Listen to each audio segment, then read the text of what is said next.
Thanks for tuning into another talk here at the Product-Led Festival. Hope you're enjoying the event so far, because we've got even more juicy knowledge and insights from product-led pioneers heading your way. Remember to have your questions ready and get the tailored answers you need from the experts themselves. Sit back and enjoy.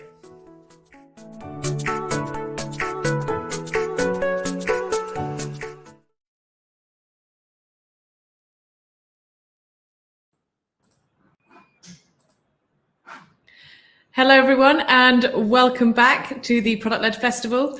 It gives me great pleasure to introduce our next speaker, Carlia Aragon, who is a Senior PM at Disney Streaming Services.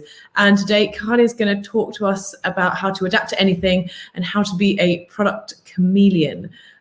Full disclaimer, Carlia has no slides, so you're just going to have to sit and listen, but I think it'll be refreshing after a day of absorbing lots of information from visual aids. There will be some polls, so get ready to get interactive. And without further ado, I'd like to welcome Carlia to the virtual stage.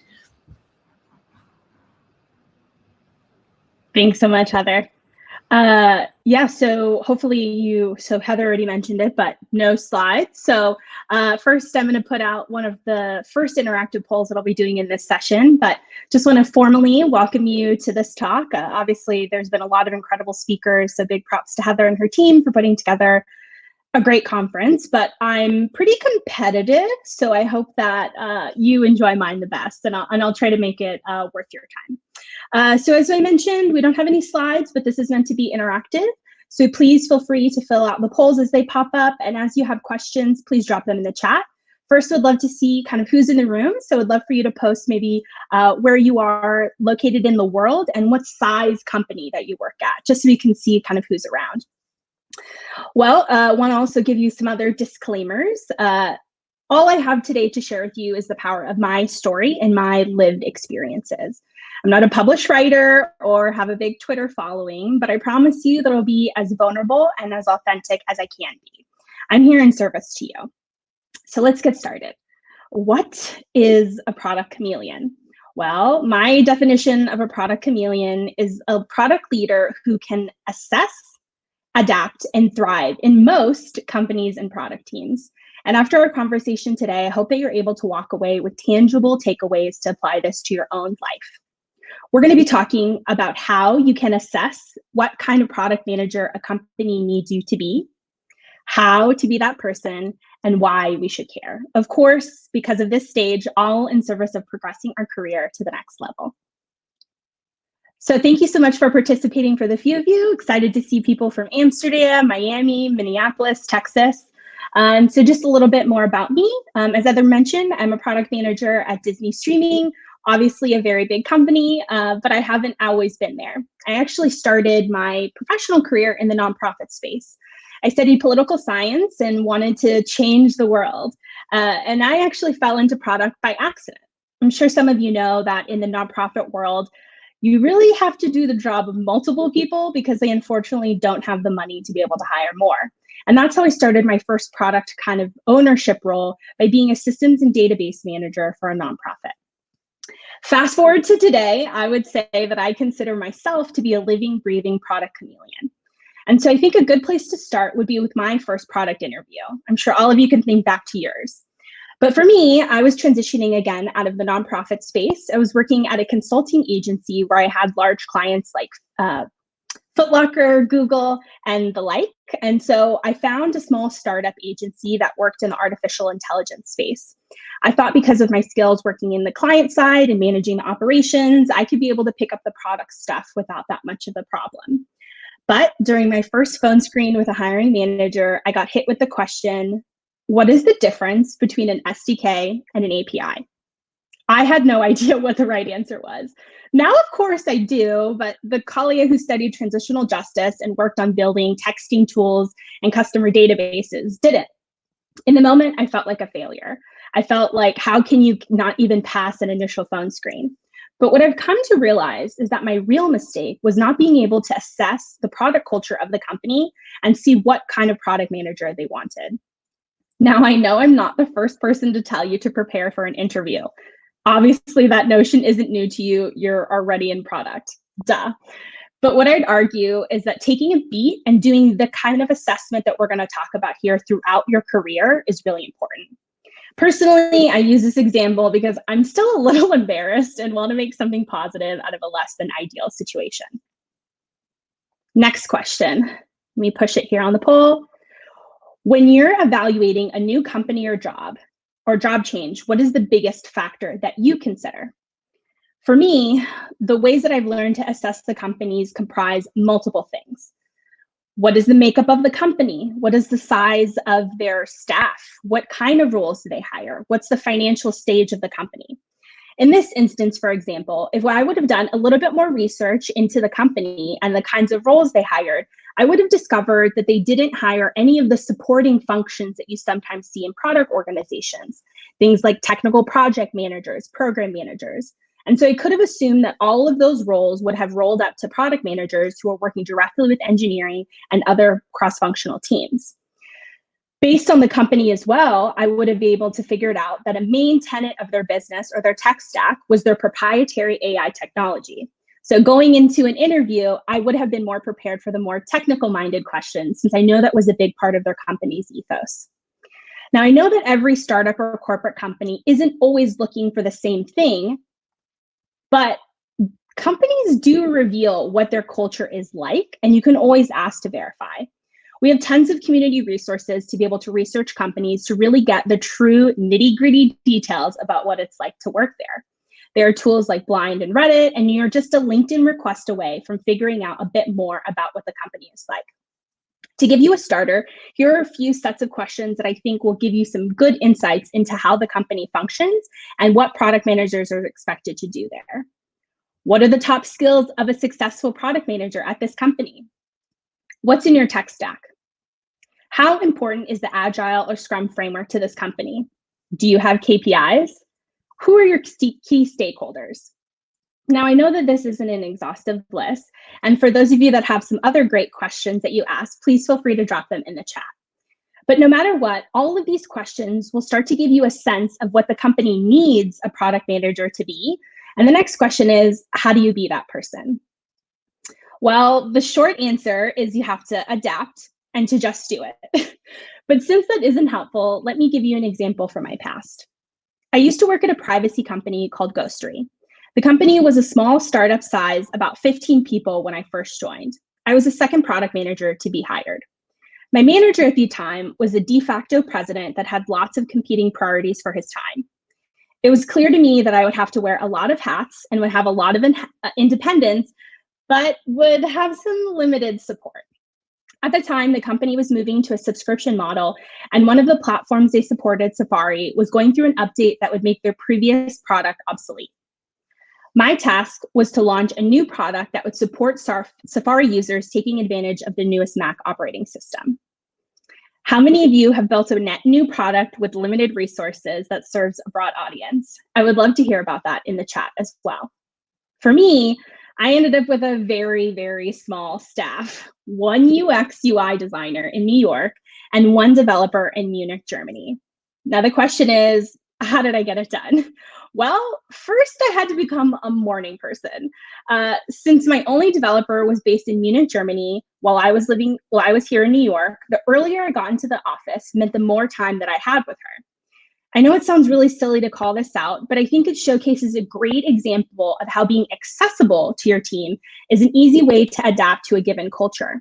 With this extra time, I was able to dig through developer docs on the Apple site for her, Stack Overflow for ways to solve our challenges, and just be there for her so she knew she wasn't alone.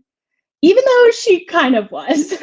It didn't cost me a single thing, and I didn't need to drudge through a 6-week training course to do it. But being accessible is a powerful way to be a great product manager. In this instance, I knew we had aggressive timelines that couldn't slip, so it was important for me to do anything possible to enable my team's success. I wouldn't be stepping on any toes since there weren't any other toes to step on. And even though my product chops were still fresh, since I wasn't competing against other product managers, things like imposter syndrome and the like didn't have a chance to creep in. Now, doing more isn't always the best solution. In smaller companies, like I mentioned, you'll be met with less resistance. But in larger ones, you might be entering some political territory. In some cases, doing less is the better way to adapt. In larger companies that rely on cross-team collaboration, a big part of the culture is being mindful of who plays what roles.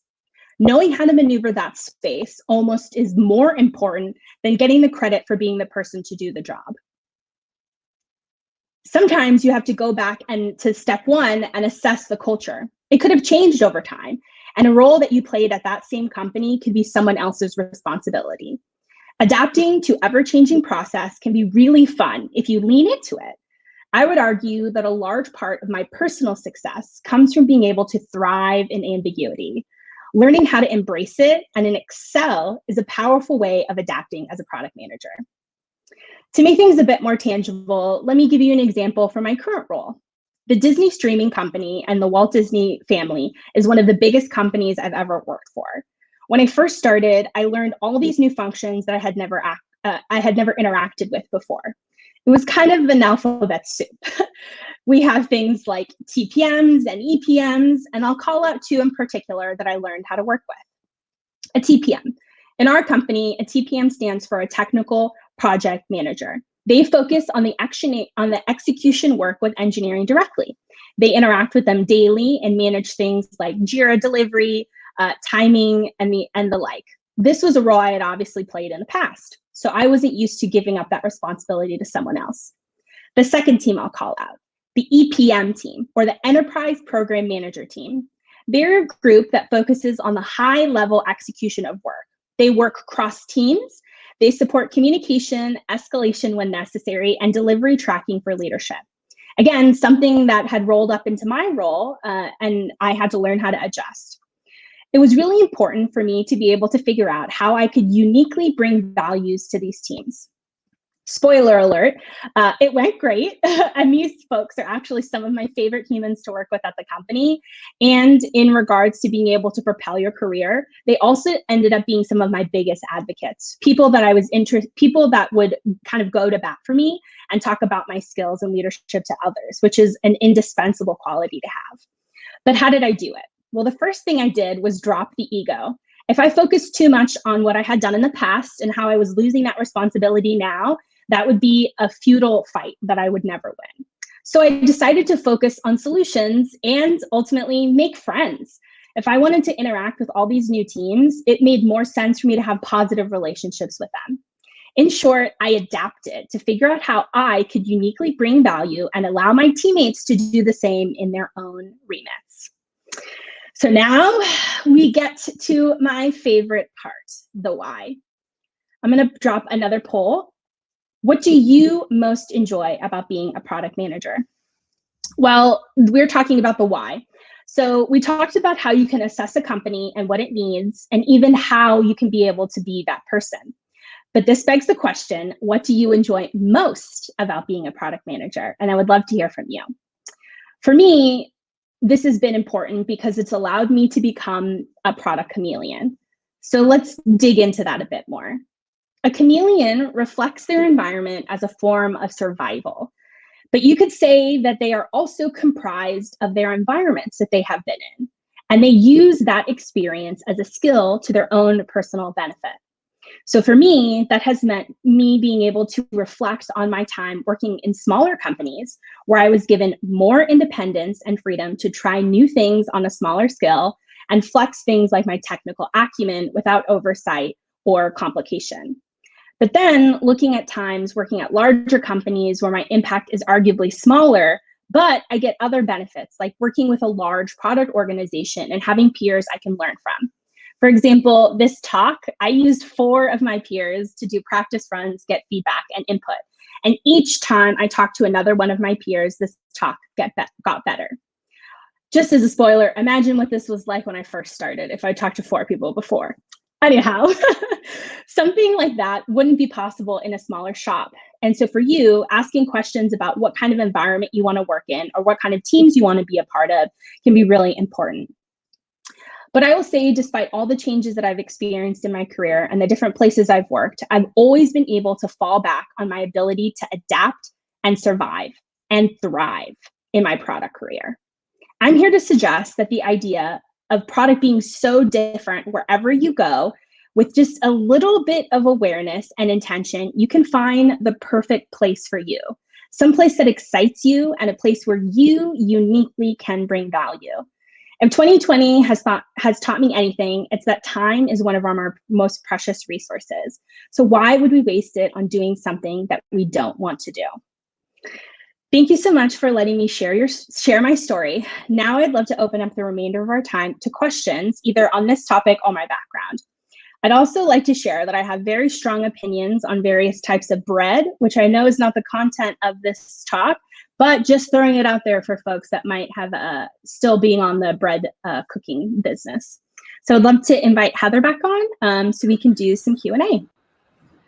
Hey, Kalia, thank you so much. Great talk. And I think a lot of people really loved the no slides format. So thank you so much for just kind of sharing yourself and your personality. It's been great. Well, while I'm waiting for people to drop some questions into the chat, I would like to first ask, what's your favorite kind of bread? Yeah, so this is a very good question. So sourdough bread, specifically from a bakery in Northern California called Boudin. I don't know if that's exactly how you say it, but it's spelled Boudin. So very specific. You can actually get it delivered to you. I don't know internationally though, so we'll have to research that a bit, but sourdough bread is definitely the best. It's gooey in the middle, has great crust, perfect aesthetics, you know, has all the check marks you need from a good product. Nice. We're getting lots of questions about bread or comments about bread for the win. Yeah, I really planted that seed. Yeah, lots of things. Yeah. Shala, Kalia. Right, here's an actual question from Ollie. As a really new product manager or owner, what's the key skills to focus on first to ensure you are really known for being great? Yeah, that's a good question. So I actually get this a lot. One of the things that I think is really important are kind of the triple threat of product management, which in my mind are stakeholder management, prioritization, and business intelligence or business acumen. So I think one of the things you can invest on being a new product manager is being able to understand how prioritization works in general and how prioritization works at your company. I think one of the biggest challenges all product managers are faced with is how do we do more with less? Because we always want to do a million things, but we never have the time or resources to be able to do it. And the earlier you become more competent in your prioritization skills, the better off you'll be. The second area is around stakeholder management. I think a lot of newer product managers get intimidated with working with large teams and ultimately saying no sometimes. And so you'll have a lot of new early stage product managers who say yes to everything.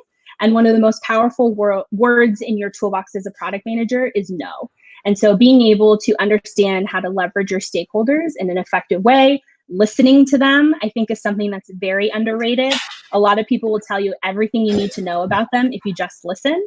So I think being able to build relationships, not being afraid to ask for help, all kind of falls into this stakeholder management category. And then the third one I would say is business intelligence or business acumen. A lot of early stage PMs don't have as much experience being responsible for the kind of revenue generating part of a product. You know, for example, I had worked on a subscription platform, and being able to generate revenue with our new product was really important. And so becoming more familiar with how your product could generate revenue and all those things is a really great place to kind of spend your time. So just to reiterate, that's going to be, I've already forgotten. Oh, sorry, prioritization, stakeholder management, and the third being business acumen or business intelligence. Okay, great. I'm just going to go down the line. So the second, another question from Rana, hopefully I'm saying that right, is could you share some of the steps that you took to find the unique value that you provided to the team? So I would kind of echo some of the things I talked about or assessing. So, right, but going back to the grocery example, I looked at the size of the team. There were only about 15 people on staff. I was the second product manager to be hired. We had limited resources in regards to engineering and design efforts. We didn't really have dedicated marketing resources or QA. They were shared across the company. And so sometimes just looking at the makeup of the team is one kind of thing you can look at to see where you could provide unique value. The second piece is around being able to figure out the culture piece. And so for me, that's where I spend most of my time. So going back to the ghostery example, one piece that was kind of missing was because the team was relatively small, there wasn't a lot of process. So for example, I was onboarding, there wasn't a document that talked about how we format JIRA tickets, what different ceremonies the team went through. Our beta testing process also wasn't documented. And so I found a gap that existed in the company, and I thought I was good at writing documentation. So I took a stab at writing kind of beta and QA testing documentation for external users. And so I would encourage you to be able to look at kind of the dynamics of your team, but also assess kind of relationally where there might be some gaps, and then look back at your own skills to figure out where maybe you might be able to fill in some of these gaps and bring some unique value to the team. Oh, Hey, Kalia, I don't know. okay. So someone was asking how they can reveal the answers to the polls. That's a good question. I don't know how to do that. So Kalia, can you hear me again? Sorry, Yes. Oh, good. Yep. Basically, I foolishly unplugged my second screen and it sent my whole computer into absolute meltdown. So apologies for that. Great. So You're doing really great. Thanks. If you go into the polls, if you go into closed, oh no, none of them are closed. Oh, perfect. If you close the polls, then you go into closed, you should be able to, oh, you can't see the long form responses. I will have them in the transcript just read them for folks that are interesting. So folks said, it looks like overall culture was the #1 thing driving, but it looks like we'll get some recaps in the notes. I'm just going through. Definitely. All right, so for Toby, I have, how active have you been in navigating your career? Did opportunities seem to come to you, or did you really track them down for what you wanted to do and where you wanted to go? Great question, Toby. Well, if anyone missed it, I'm a woman, and I am a woman of color. So I can tell you, not sarcastically, that opportunities definitely don't just come to me. You definitely have to work hard for them, as I'm sure other different folks also can. But I play a very active role in being able to navigate my career. I dedicate a pretty significant amount of time into building my personal brand and presence. My reputation is probably one of the most precious things that I have. And so I really try to take care on how I talk to people, how people perceive me, the quality of my work. And so one thing that I would also suggest folks do that want to take a more active role in navigating their career is get mentors. Some people refer to this as your board of directors, because it's not just one mentor. You don't just want one input of information, you want multiple. And so I'm really fortunate to have mentors, not only in the product space, in the engineering space, but also in the corporate America space, so that when I have a crazy idea about changing a job or moving to a new company, I have a lot of people who are invested in my success who can give me that kind of advice. But I will say that sometimes I made decisions in opposition to their advice, because ultimately you have to trust your gut and do what makes the most sense for you. And sometimes it's going to be really quiet, and it's going to seem like you're not doing anything, nothing you're working on that's interesting, nobody's really approaching you for opportunities. And that's when you can kind of go back to the framework I suggested and kind of assess what's going on in your current situation and what kind of things do you want to be able to continue to do. So very, very active role. And in my opinion, there's no other way. If you just want to wait for stuff to happen to you, I don't think you're going to have a very successful career. Awesome. We've got one here from Andrew. What are your favorite books to recommend? Anything on stakeholder management, leveraging teams, product development, or general tech? Yeah, so great question, Andrew. Actually, Heather asked me the same question a couple weeks ago, and I will give you the same answer I gave her. I don't read books. I don't mean it facetiously. I literally I don't know what it is. It's just really hard for me to read books.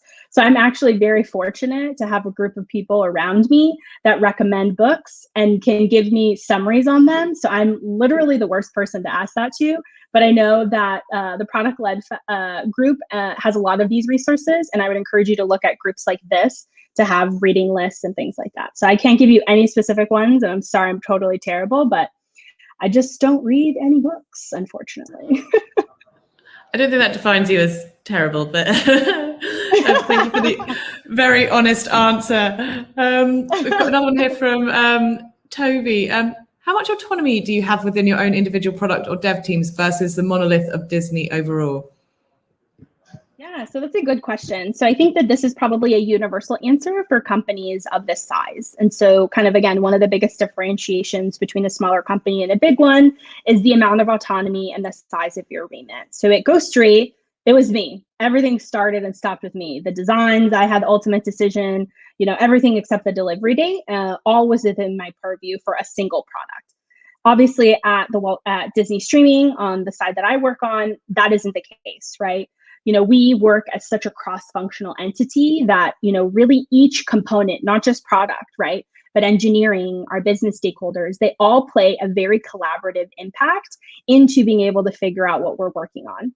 I will say, though, in my specific role, I was supporting marketing technology and things like that, that once you get kind of further down kind of that funnel, so to speak, and so you can have a bit more autonomy. So, for example, I was responsible for supporting the acquisition marketing technology for the last 2 years.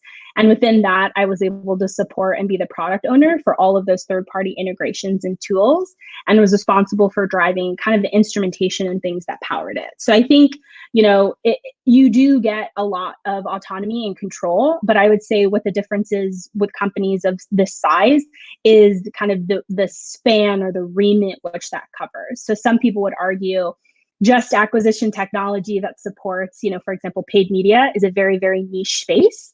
But I think when I talk about impact to an organization, I would argue that the impact I have now is much more substantial than I was working at a smaller company.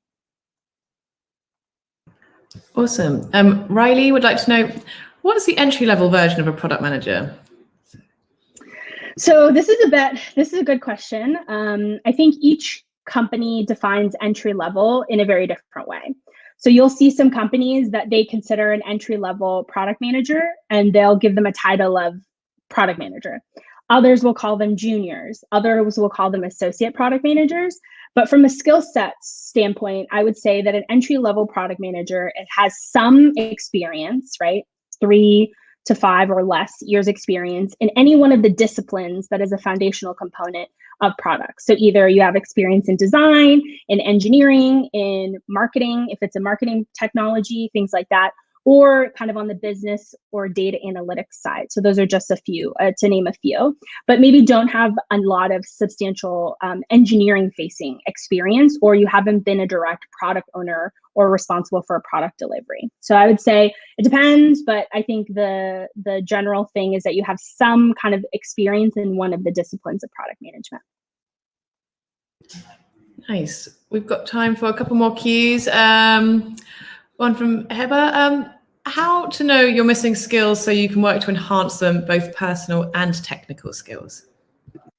Good question, right? So how do we know what we don't know is a really difficult question to answer. And I would go back to kind of what I mentioned earlier around having a board of directors or mentors that are able to reflect that back to you. I think another active thing you can do is constantly ask for feedback. If you're not asking feedback from your manager on a regular basis, from your stakeholders, from the executives at your company who interact with you, you're missing opportunities to grow and develop. And so I'm really thankful that I have folks that I work with on my individual teams that give me that feedback. And so one of the things that I have gotten feedback on recently is that I have a good time in meetings. And so sometimes, when you hop on a Zoom call, I have a little bit excess chit chat. And when we're trying to get stuff done and no one else wants to be on Zoom, that can sometimes be an issue. So that's some feedback that someone gave to me recently. And so I keep it to a 2-joke minimum now. So I try to minimize the jokes that I drop at the beginning of a Zoom call to be mindful of folks' time. Love that. So we've got time for just one more. Take from Andrew. What tools do you utilize to ensure your stakeholders are integrated in development and making an impact, like you mentioned? Yeah, so short answer, I guess, for time is talk to them and include them. So I think things like one-on-one meetings, recap emails, following up with clear action items, doing retros and other kind of feedback eliciting meetings, right? Project kickoffs, those kinds of things. But I think the core answer is communication and information transparency. I think are really easy, cheap, right? Cheap, costs, big impact ways that you can be able to make sure that that integration is there. And then just some good old bonding. We say vulnerability breeds vulnerability. So if you're human to another person, they're more likely to be human to you. And that's a great place to start a partnership from. Awesome. And one very quick final question for me, just to round it out. Kalia, if you could go back to the start of your product career and give younger Kalia one single piece of advice, what would it be? Ooh, trust yourself. I think that when you get overloaded with information and seeing really incredible people you work alongside, you start to get a little bit intimidated. But you really do have to trust yourself, and we're all in our spaces for a reason. And sometimes you have to lean in and trust that. Amazing. Well, thank you so much, Kalia, for sharing your insights and your energy. Absolutely fantastic presentation. And I think everyone's taken a lot from it. I know there are one or two questions we didn't quite get to. Please do connect with Kalia on LinkedIn. I've shared her link at the top of the chat, and I'm sure she'll be delighted to hear from all of you. So thank you everyone for tuning in, but a huge thank you, Kalia, for joining us today. Yeah. Thanks, everyone.